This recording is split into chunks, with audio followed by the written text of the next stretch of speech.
जय हिंद फ्रेंड्स, स्वागत है आप सभी का मेरे चैनल स्टडी विद उड़ान में। दोस्तों, आज के टॉपिक में हम जो हमारी जीएस वाली श्रृंखला चल रही है उसमें हमने इतिहास और ज्योग्राफी के वीडियो अभी तक अपलोड किए हैं। आज हमारी पहली क्लास होने जा रही है जनरल साइंस की, जनरल साइंस की यानी विज्ञान की क्लास। विज्ञान से भी हमारे कंपटीशन एग्जामों में तरह तरह के क्वेश्चन आते हैं, जिसमें से विज्ञान में हमारा 3 पार्ट होता है, फिजिक्स, केमिस्ट्री और बायो। लेकिन इसमें सबसे ज़्यादा वेटेज होता है बायोलॉजी का, क्योंकि बायो से क्वेश्चन जो होता है कंपटीशन एग्जामों में एक बायो से ज़्यादा क्वेश्चन आते हैं। तो आज का हमारा वीडियो हम बायोलॉजी से स्टार्ट कर रहे हैं, जिसमें हमारा पहला टॉपिक है कोशिका। दोस्तों, कोशिका, इसके बारे में हमको कोशिका को इस सेशन में हम कोशिका के बारे में पढ़ेंगे।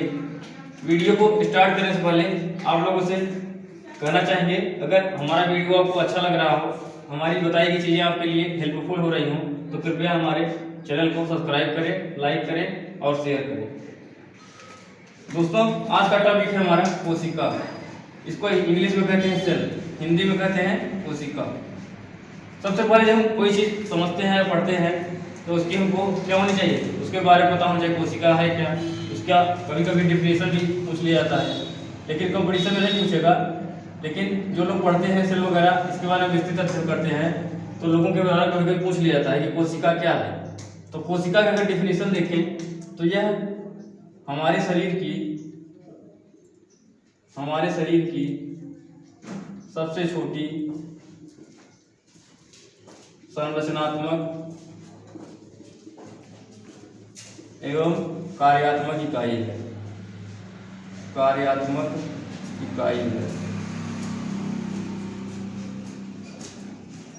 यानी कोशिका क्या है, हमारे शरीर में स्मॉलेस्ट यूनिट है, हमारे शरीर की सबसे स्मॉलेस्ट यूनिट है, जो कि संरचनात्मक एवं क्या है, कार्यात्मक है। कोशिका आप स्वयं वैसे ही समझ सकते हैं, जैसे एक घर होता है आपका। ये घर जो होता है, कोई घर जब बनता है तो क्या करते हैं, उसमें छोटे छोटे ईंट के माध्यम से उसको बनाया जाता है। वैसे ही हमारे शरीर में क्या होती है, सेल होती है। सेल से मिलकर हमारे शरीर में हमारे शरीर क्या होता है, छोटे छोटे सेलों से मिलकर बना होता है।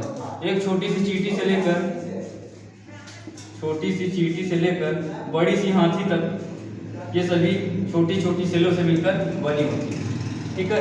तो जैसे हमारा घर की छोटी इकाई क्या है, स्मॉलेस्ट यूनिट आपका ईंट है, वैसे ही हमारे शरीर की छोटी यूनिट क्या है, कोशिका है। इतना समझ में आ गया होगा आप सभी को, आशा करते हैं। आगे चलते हैं। तो हमने क्या बताया कि कोशिका क्या है, हमारे शरीर की सबसे छोटी संरचनात्मक एवं कार्यात्मक इकाई है। इसके द्वारा हमारे शरीर में कार्यात्मक क्यों कहते हैं, इसको संरचनात्मक समझ में आ रहा है, लेकिन कार्यात्मक क्यों कहते हैं, क्योंकि कोशिका के द्वारा ही हमारे जो होता है श्वसन क्रिया। जब हम आगे पढ़ाएंगे आपको, रेस्पिरेशन जब पढ़ेंगे तो लोग समझते हैं कि श्वसन फेफड़ा करता है, जबकि ऐसा नहीं है। फेफड़ा सिर्फ क्या करता है, हमारे लंग्स जो हैं, फेफड़े जो हैं, ये सिर्फ क्या करते हैं, ऑक्सीजन और CO2 का इधर से उधर ट्रांसफर करते हैं। यानी ऑक्सीजन को लेते हैं वायुमंडल से, CO2 को निकालने में इसका प्रयोग होता है। जबकि हमारा मेन श्वसन जो होता है, रेस्पिरेशन जो होता है, वो सेल के माइटोकॉन्ड्रिया का ये कोशिकांग होता है। ये अभी आपको आगे पढ़ाएंगे कि माइटोकॉन्ड्रिया क्या होता है। इस कोशिकांग में हमारा श्वसन की क्रिया होती है, जिसमें ATP वगैरह बनते हैं, एडिनोसिन ट्राइफॉस्फेट, उससे जाके ऊर्जा मुक्त होती है, तब हमको श्वसन की क्रिया इसमें पूर्ण होती है। तो कोशिका आप सब देख लेते हैं, कोई भी चीज जब पहले होती है तो उसका कोई ना कोई खोज किया होता है। ठीक है। तो बात करते हैं कोशिका की खोज की।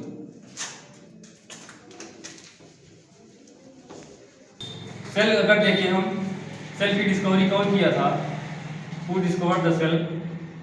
डिस्कवरी मतलब खोज, इसकी खोज कौन किया था, तो एक वैज्ञानिक थे हमारे, रॉबर्ट हुक ने 1665 में कैसी कोशिका खोज किया था, इन्होंने एक मृत कोशिका खोज किया था। इसमें बहुत कंफ्यूजन होता है कि मृत कोशिका और पहली बार जीवित कोशिका किसने खोज किया था। तो रॉबर्ट हुक ने सर्वप्रथम 1665 में पहली बार मृत कोशिका का खोज किया था, जो कि इनको नाम दिया था इसने कोसा, और इन्होंने कोशिका नाम भी नहीं दिया था, इन्होंने नाम दिया था कोसा। उन जो इन्होंने कोशिका का अपना मृत कोशिका की खोज किया था उसका नाम दिया था कोसा। इसके बाद एक साइंटिस्ट आए एंटोनी वान ल्यूवेनहॉक। एंटोनी वान ल्यूवेनहॉक इन्होंने सर्वप्रथम जीवित कोशिका का खोज किया था, जीवित सेल की खोज। और इन्होंने 1774 में जीवित कोशिका की खोज कहाँ किया था? तो तालाब के पानी में। देखिए ये सब चीजें छोटी छोटी बहुत इंपॉर्टेंट चीजें हैं, क्योंकि लोग जो होता है काफी बड़े बड़े चीजें पढ़ते हैं, बड़ी बड़ी किताबें ले लेंगे, वहां से फ्यूचर नहीं आते हैं। हम लोग का देखिए सबसे पहले हम लोग को अपना बेस तैयार करना है, यानी हमारा बेस क्या है, हम अपना बेस तैयार करना है। क्योंकि कोई भी मकान होता है अगर उसका पिलर या बेस मजबूत नहीं है तो वो मकान क्या हो सकता है, उसके गिरने के चांसेस ज्यादा होते हैं। तो कोई भी एग्जाम क्रैक करने से पहले हमें अपना क्या करना पड़ता है, बेस क्या करना पड़ता है, सही करना पड़ता है। तो पहले बेस मजबूत करिए। छोटी छोटी जो चीजें होती हैं आदमी उसको क्या कर देता है, नजरअंदाज कर देता है, इसीलिए एग्जामों में उसको दिक्कत होती है। तो सबसे पहले अगर कोशिका की बात करें तो इसकी खोज कौन किया था? रॉबर्ट हुक ने 1665 में इन्होंने एक मृत कोशिका खोज किया था, और इसका नाम क्या दिया था, इसको कोसा नाम दिया था। जबकि 1774 में एक साइंटिस्ट थे एंटोनी वान ल्यूवेनहॉक, जिन्होंने इनका जो है आपका बायोलॉजी में एंटोनी वान ल्यूवेनहॉक का बहुत योगदान है। इन्होंने ही आपके बैक्टीरिया की भी खोज किया था। बैक्टीरिया भी आगे आपको पढ़ाएंगे, जिसे हिंदी में जीवाणु कहते हैं। बैक्टीरिया बहुत इंपॉर्टेंट है, इससे होने वाले रोग वगैरह एग्जाम में बहुत आते हैं। हैजा, टाइफाइड, डिप्थीरिया, प्लेग, ये सब किससे होता है, तो ये सब पूछा जाता है। तो एंटोनी वान ल्यूवेनहॉक एक माने जाने साइंटिस्ट हैं, किसमें? बायोलॉजी में, हमारे यानी जीव विज्ञान में। तो एंटोनी वान ल्यूवेनहॉक ने सबसे पहले जीवित कोशिका का खोज किया था, और उसके बाद दो वैज्ञानिक आए थे, स्लाइडेन एवं स्वान।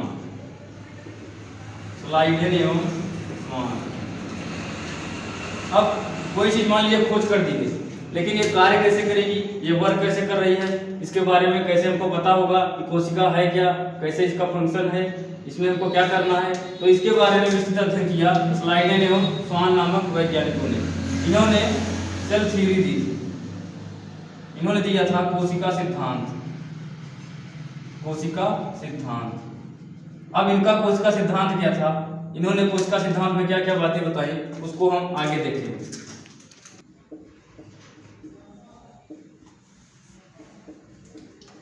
कोशिका सिद्धांत, सेल थ्योरी किसने दी थी? स्लाइडेन एवं स्वान।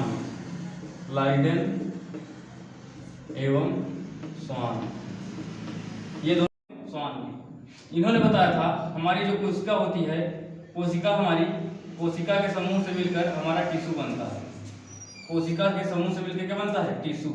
टिश्यू के मिलने से हमारा ऑर्गन सिस्टम बनता है। ऑर्गन सिस्टम से मिलकर हमारा ऑर्गन बनता है, इसे हम अंग कहते हैं।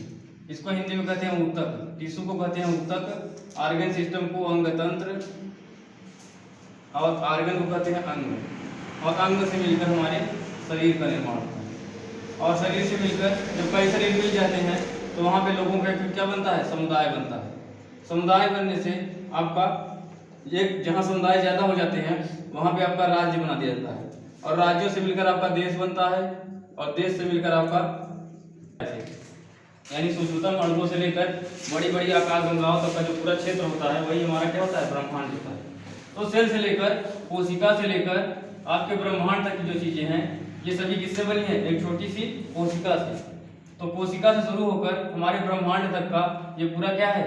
विस्तार इन्होंने बताया था स्लाइडेन एवं स्वान ने। एक छोटी सी कोशिका से मिलकर ऊतक बनता है, ऊतक से मिलकर क्या बनता है? अंगतंत्र बनता है, उससे अंग बनता है, अंग से शरीर बनता है, शरीर से समुदाय, समुदाय से राज्य, राज्य से देश, देश से संसार, और लास्ट में ब्रह्मांड का निर्माण होता है।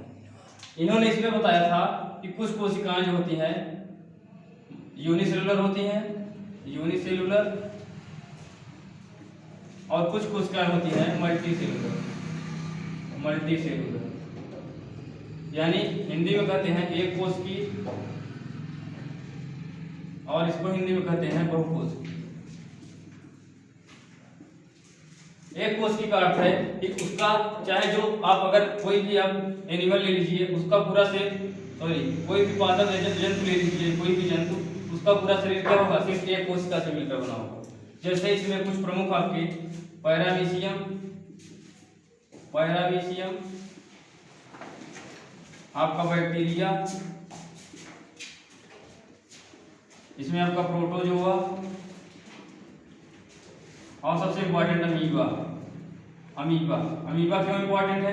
क्योंकि अमीबा जो होता है इसमें क्या पाए जाते हैं, कच्छाप पाए जाते हैं। कच्छाप, ये अपने कच्छाप के द्वारा भोजन ग्रहण करता है, यानी इसका कोई निश्चित शेप नहीं होता।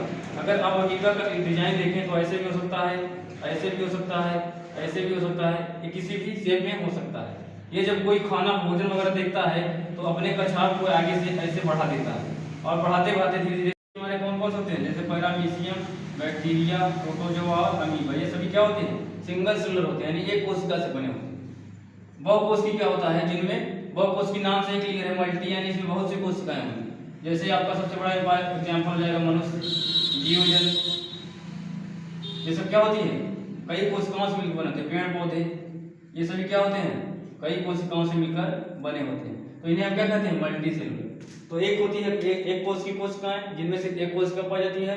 दूसरा होता है बहुकोशिकी, जिनमें बहुत सी कोशिकाएं पाई जाती है।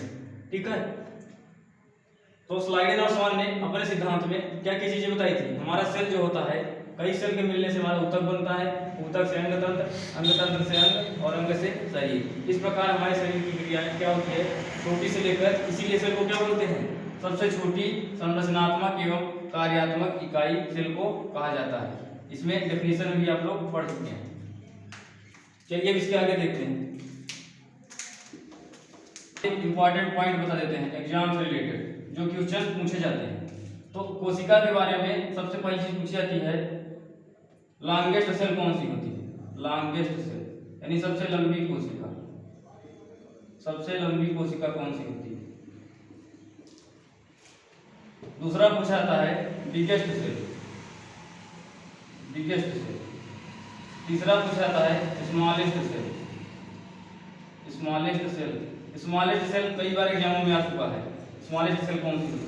और इसके बाद पूछा जाता है मनुष्य में सबसे बड़ी कोशिका, मनुष्य में सबसे बड़ी कोशिका, और मनुष्य में सबसे छोटी कोशिका।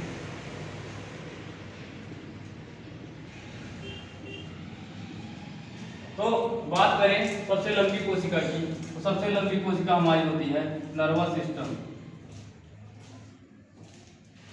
नर्वस सिस्टम, या जिसे हिंदी में कहते हैं तंत्रिका तंत्र की कोशिका। सबसे बड़ी सेल की बात करें तो ऑस्ट्रिच एग, ऑस्ट्रिच एग, या जिसे हम शुतुरमुर्ग का अंडा कहते हैं, शुतुरमुर्ग का अंडा। शुतुरमुर्ग का अंडा देखेंगे आप लोग तो एक गोल शेप में होता है। ये करीब आप जब इसको हाथ में उठाएंगे तो बहुत बड़ा ही होता है, लेकिन ये सिर्फ यूनिसेलुलर होता है, यानी सिर्फ इसमें क्या होती है, एक कोशिका होती है। इसीलिए क्या है, पृथ्वी पर पाई जाने वाली सबसे बड़ी कोशिका है कौन सा, शुतुरमुर्ग का अंडा। स्मॉलेस्ट सेल है, ये कई बार एग्जाम में आ चुका है, बार बार आपको बता रहे हैं। स्मॉलेस्ट सेल इसको कहते हैं माइक्रोप्लाज्मा गैलेप्सिटिकुमा, गैलेप्सिटिकुमा। इसको आप इंपॉर्टेंट में लगा लीजिए क्योंकि कई बार एग्जाम में आ चुका है। मनुष्य में पूछे सबसे बड़ी कोशिका तो ओवम होती है, ओवम, इसे हिंदी में कहते हैं अंडाशय। और हमारा अंडाशय फीमेल में पाया जाता है, फीमेल में अंडाशय पाया जाता है। सबसे छोटी कोशिका स्पर्म, जिसे हम हिंदी में शुक्राणु कहते हैं। तो मेल में पाया जाता है स्पर्म। तो मेल में पाए जाने वाला स्पर्म मनुष्यों में सबसे छोटी कोशिका होती है, फीमेल में पाए जाने वाला ओवम मनुष्य में सबसे बड़ी कोशिका होती है। मनुष्य में अब यहाँ स्त्री और पुरुष दोनों आ जाएंगे, ये मत सोचिएगा कि यहाँ मनुष्य में मेल आएगा, स्त्री और पुरुष में दोनों आएंगे। तो सबसे बड़ी ओवम, सबसे छोटी कोशिका माइक्रोप्लाज्मा गैलेप्सिटिकुमा, सबसे बड़ी कोशिका शुतुरमुर्ग का अंडा, और सबसे लंबी कोशिका तंत्रिका तंत्र की कोशिका। तो ये दोस्तों हमारा कोशिका का आज ये सेशन यहीं तक रखेंगे। आज का सेशन आप लोगों को कैसा लगा कमेंट में जरूर बताएं। कल आपको हम कोशिका कितने प्रकार की होती है, प्रोकैरियोटिक क्या होता है, यूकैरियोटिक क्या होता है, हिस्टोन प्रोटीन क्या होता है, कोशिकाएं क्या होते हैं, इन सभी के बारे में इस चैनल के माध्यम से जानकारी देते रहेंगे। तो अगर वीडियो पसंद आया हो तो चैनल को लाइक करें, सब्सक्राइब करें, हम लोग को मोटिवेट करें, हमारी टीम को मोटिवेट करें स्टडी विद उड़ान को। धन्यवाद। जय हिंद।